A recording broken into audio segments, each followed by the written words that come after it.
Hey everybody, it's your friend Kevin, and this is your vibe of the day.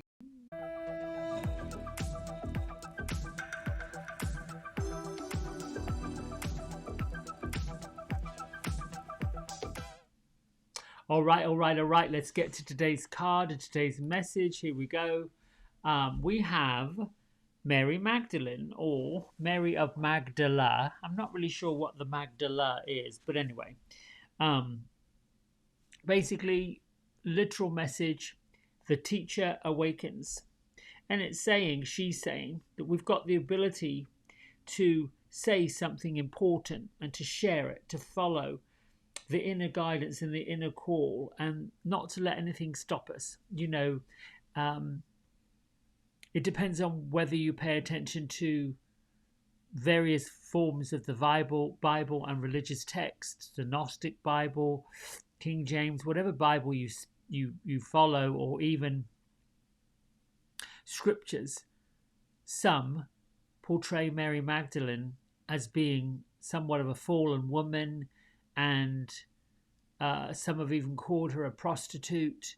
Um, and supposedly, according to some, the Master Jesus befriended her and became her teacher. Some would even suggest that she followed his teachings. It's known now that she's the twin flame of the Master Jesus, meaning that upon his death, she went to his tomb, and realized that the opening to his tomb had been moved and his body was no longer there.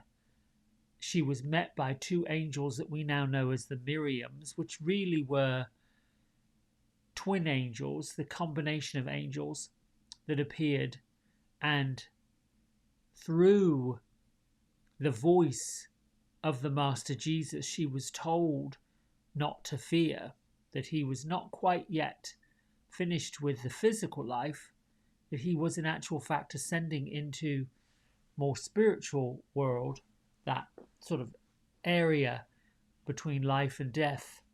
And the message for her was to follow the teachings of Jesus, to follow what, goodness, mercy, all the things that he was placed into the earth by God to share. And for me today, what would be that message? What would I translate that to meaning for everyone out there who's listening, even myself? What landed was, at the deep of our soul, at the deep of our spirit, at the deep of the depth of wherever most folks I've talked to know, learn, there isn't a longing and a needing to follow a higher calling. We put that into a framework. Somebody needs help. There's this instantaneous push to go help them. A group is collecting for folks in trouble, or a fundraiser, or you hear of any group for that matter that's in need of help.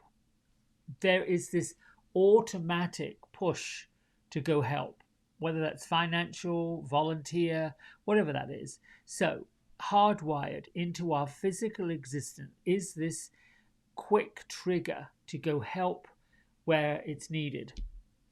Philanthropy, if you will. Also, there's the ego that steps in and says, well, that's going to make you look weak. That's going to make you look this way. It's going to make you, not you, but in general, the fear of speaking out or helping or showing favoritism for one group or another group gets criticized. And in there is this mixture of vulnerability. We feel vulnerable stepping out and saying, listen, I know I felt vulnerable in basically saying I've just found a different calling. I found a higher calling. I found a different calling. Um, whatever that means. There's a vulnerability to it.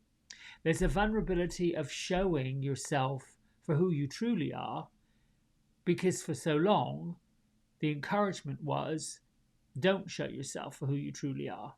Stick to your egoic plan of pretending, wearing masks and putting on outfits and being somewhat counter intuitive to who you really are. So, this card really, to sum it up, says you've got a message, the message a higher calling.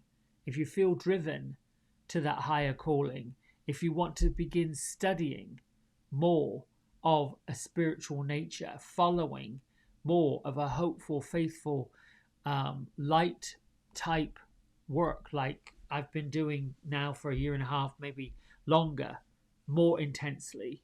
I can't say I've just all of a sudden popped up and said, here we go. I mean, I think it began when I left the country and came to a new country and had to rely on my own wits to make things work out. I didn't have some of the influences that perhaps others did, but somehow it worked out. You know, it's funny, I've been thinking about that lately, about reflecting on all the gifts and the blessings and the incredible life I've actually already led. And at the times I was living it, I didn't really pay attention to being grateful for these blessings, the ability to be able to choose what I wanted and go after and get it. And then to realize other people don't seem to have that same confidence. And then there are times where I don't have any confidence. I'm stuck in this should I, shouldn't I place. Just saying. All right, we'll read from Melody Beatty's book, Journey to the Heart. We are almost at the end of this. I mean, probably 31 more days, 30 more days, because now we're in December. And I was thinking the other day, well, what am I going to do starting in January? Am I going to read this? And I landed on something. I'm going to toy with it, play with it, and then I'll announce it probably the middle of the month. So December 1st, let yourself be who you are. Really, this is just whatever is out there. Just trust it, believe in it, know that you're meant to do something great, something big, something, incredible with your life, with our lives, together, collectively. And now is the time to do it. Let yourself be who you are. It's difficult to be around people who are trying to be perfect. Perfectly healthy, perfectly polite, perfectly poised, perfectly controlled. Remember that being human means being imperfect, being flawed. Let yourself be. Let others be. Slouch in your chair. Eat with the wrong fork. Laugh out loud. Stand up. Reveal who you are and know that you're good enough. Stop worrying about what people will find out. Stop worrying that people will find out who you really are. Instead, hope that they do. Help them by openly sharing yourself and being not who you think you should be, but who you really are. Freedom is just a small step away, a step into self-love and acceptance. When you take it, others will follow, and they'll be grateful you led the way. Being safe and being free is something that's being challenged, I believe, at the moment. For me, I'm beginning to see a breaking down of the need to control that those who are holding on to control, those who feel that they need to control other people, and the ones who feel controlled are tired. They realize, oof, this is a lot of work to try to control who other people are, what other people do, what they don't do, what they believe in, what they don't believe in. That's beginning to get wearing down. What I've learned is that when I look at something that perhaps at one point would have been like, I don't think I want to deal with that. Now I look at it in a way that says that could be interesting and I probably should go towards it because it seems to be pulling me some way. The part that stops me, the part that says, oh, for goodness sake, I don't want to be dealing with it, is the piece that is the imperfect. The piece that is following an ego and following that. I don't need to do that. I shouldn't be doing that. But sometimes I do. Right, my friends. I hope that's been helpful and not confusing. Sometimes I feel like I'm just blabbing on. I don't mean to. But until next time, lots of love. Take care. Bye.